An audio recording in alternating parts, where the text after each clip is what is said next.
लेकिन सड़क किसने बनाई है, एक्सप्रेस किसने बनाया है, मेट्रो किसने बनाई है? जैसे लगता है आपने सैफई की जमीन बेच करके ये सब बनवा दिया है।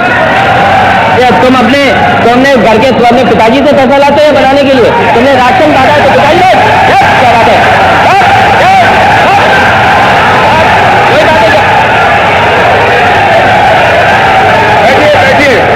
बैठिए, आप भी बैठिए, राजेश जी आप भी बैठिए, सब लोग बैठे, आप भी बैठिए, सब लोग, नेम भी बैठिए, राजीव बैठो।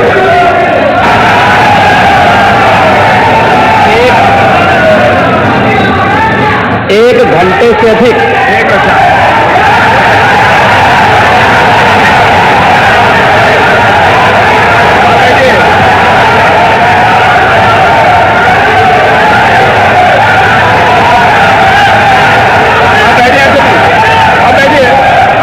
माननीय अध्यक्ष जी, नेता सदन खड़े हैं माननीय, आप अनुमति दे चुके हैं, उसके बाद ये शोर शराबा ठीक नहीं है, ये उचित बात नहीं है। अध्यक्ष जी,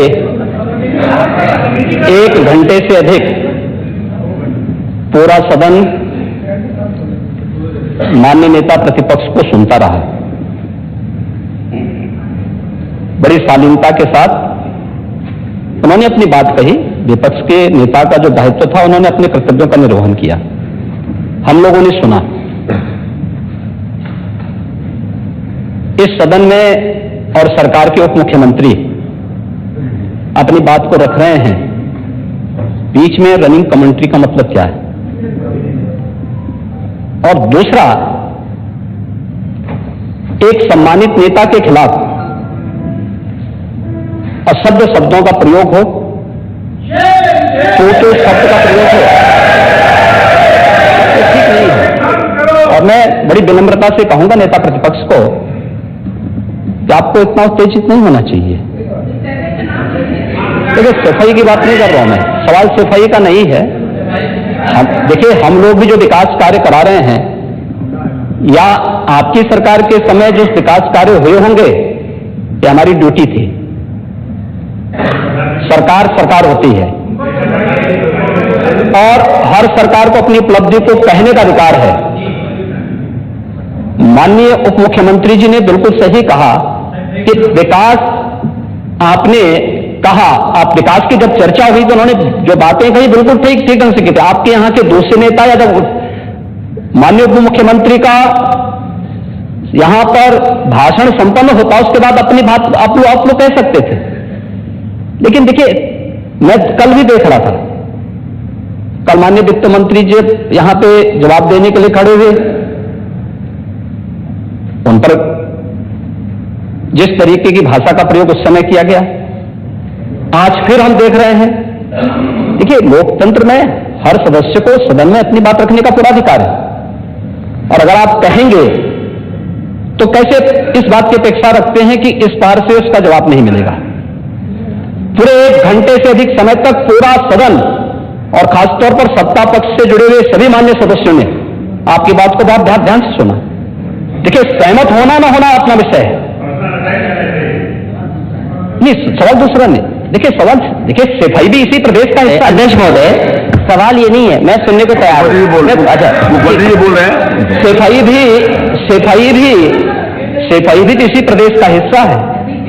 नहीं, सफाई, देखिए भाषा आप उसको बाद में बोल सकते हैं। देखिए, हमारी सहमति असहमति हो सकती है, देखिए हमारी असहमति असहमति हो सकती है किसी बात पर, हम बाद में इस बात को करेक्शन करा सकते हैं, लेकिन तो मैंने शब्द का प्रयोग नहीं किया जाना चाहिए और किसी भी असभ्य भाषा का प्रयोग नहीं होना चाहिए। और मैं माननीय अध्यक्ष जी से अनुरोध करूंगा कि अगर इस प्रकार की शब्दावली प्रोसीडिंग का हिस्सा बनी है तो कृपया उसको हटवा दें, क्योंकि ये गलत परंपरा होगी और मैसेज का देश के अंदर खराब जाएगा। हमें हमेशा इस बात को ध्यान में रखना होगा, सदन की मर्यादा का ध्यान हर हाल में बनाए रखना होगा।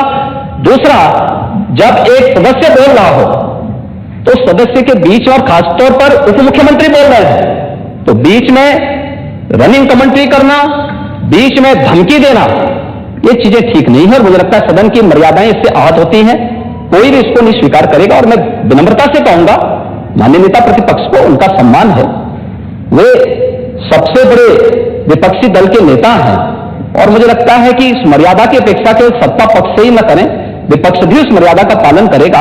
तो दोनों का सम्मान बना रहेगा, और ये सम्मान दोनों का बना रहे। देखिए, सहमति और सहमति लोकतंत्र की ताकत है। या आवश्यक नहीं, हम ये नहीं कहता हमारी बात से सहमत हूं, या मैं ये भी नहीं कह सकता कि मैं आपकी बात से सहमत हूं। जब मेरी बारी आएगी, मैंने तो पूरे 1 घंटे तक आपकी बात को सुना। मेरी बारी जब मेरे दल की ओर से मेरी बारी लगाई जाएगी, मैं उस दिन अपनी बात को यहां पे रखूंगा। मैंने आपके पूरे भाषण को इसलिए सुना ही नहीं, प्रोसीडिंग मंगाऊंगा, फिर देखूंगा, उसका पूरा जवाब भी दूंगा यहां सदन पे। और मैं उम्मीद करूंगा कि सभी विपक्षी नेतागण उस दिन यहां पर हमारी बात को भी सुनेंगे। लेकिन एक सरकार के वरिष्ठतम नेता में से एक और उप मुख्यमंत्री, जो लगातार दूसरी बार उप मुख्यमंत्री हो रहे हैं, उनके द्वारा अपनी बात को रखा जा रहा हो, मुझे लगता है शालीनता से हमें सुनना चाहिए। अगर हमें लगता है गलत हो रहा है, देखिए बहुत सारी चीजें अगर हम भी इस बात को कहते, बहुत सारी चीजें नेता प्रतिपक्ष भी ऐसी थी जो आपत्तिजनक हो सकती थी, हमने सुना। नहीं, हमें जो स्वीकार करना होगा स्वीकार करेंगे और उसका जवाब देंगे भी, लेकिन बीच में इस तरीके की उत्तेजना दिखाना उचित नहीं है। देखिए, माहौल इससे खराब होता है, अनावश्यक रूप से बाहर मैसेज खराब जाता है। हमारे बारे में टिप्पणियां होती हैं, सदन के बारे में टिप्पणी होती है, हर एक सदस्य की मर्यादा भंग होती है और सदस्य की इसका सम्मान बाहर पार होता है, पब्लिक में इसका मैसेज खराब होता है। और इस प्रकार की शब्दावली का प्रयोग न हो, और अगर ये तो शब्द का प्रयोग हुआ है तो मैं आपसे अनुरोध करूंगा कि कृपया इसको सदन की प्रोसीडिंग का हिस्सा कतई न बनाने दिया जाए, क्योंकि ये आने वाले समय में नजीर बनेगा। फिर यही होगा जो इससे पहले इस सदन में होता रहा है, उस चीज को हर हाल में रोकना होगा। और मैं आपसे विनम्र अनुरोध करूंगा कि ये रनिंग कमेंट्री, बीच में धमकी देना, ये चीजें बंद होनी चाहिए। अच्छा होगा कि धन्यवाद। अध्यक्ष महोदय, जो बात अगर नेता सदन ने कहा कि कोई अनपार्लियामेंट्री लैंग्वेज और वर्ड्स आए तो उनको निकाल दिया जाए, मैं भी सहमत हूं। लेकिन मेरा अध्यक्ष महोदय वही निवेदन ये भी है कि किसी को पर्सनल नहीं कहा जाना चाहिए। सैफई, आपको बहुत ज्यादा सैफई की जमीन बेच करके हम और आप लोग को जनता हमें मौका देती है अपना बजट खर्च करने के लिए, आपको और हमें मौका। मुख्यमंत्री जी ने कहा ना कि कोई भी सरकारी पैसे से होता है। मेरा यही निवेदन है नेता संघ से, इस तरह की बात नहीं आया कि जमीन बेच करके कर दिया है। माननीय केवल मैंने ये कहा था कि जो आपके जिले के लिए जो 4 लेन बनी थी वो किसने बनाई थी? माननीय उप मुख्यमंत्री जी। क्या बात है? माननीय ध्यान दें सब लोग। बीच में माननीय अध्यक्ष महोदय, बीच में जो भी अनुपस्थित मैंने कहा जो कुछ भी हो। अध्यक्ष महोदय, मैं बीच में जब मैंने अपना भाषण कर रहा था उसमें नेता प्रतिपक्ष खड़े होकर के क्या कहे, शोर शराबे में बात सुन नहीं पाया। लेकिन जो मेरे कहने का एकमात्र तात्पर्य है कि उत्तर प्रदेश की जनता की सेवा के लिए जनता ने आपको नकार दिया है और भारतीय जनता पार्टी को लगातार स्वीकार किया। आपको ये 5 साल सत्ता में नहीं रहे, आगे 5 साल के लिए फिर विदा हो चुके हैं। 2027 में चुनाव आएगा, मैं तो यह मानता हूं कि फिर कमल खिलेगा, फिर आपका अभी कोई भविष्य इस समय नहीं है। लेकिन सड़क किसने बनाई है, एक्सप्रेस किसने बनाया है, मेट्रो किसने बनाई है? जैसे लगता है आपने सैफई की जमीन बेच करके ये सब बनवा दिया है। तुमने घर के अपने पिताजी से पैसा लाते हैं बनाने के लिए, तुमने राशन काटा है तो पिताजी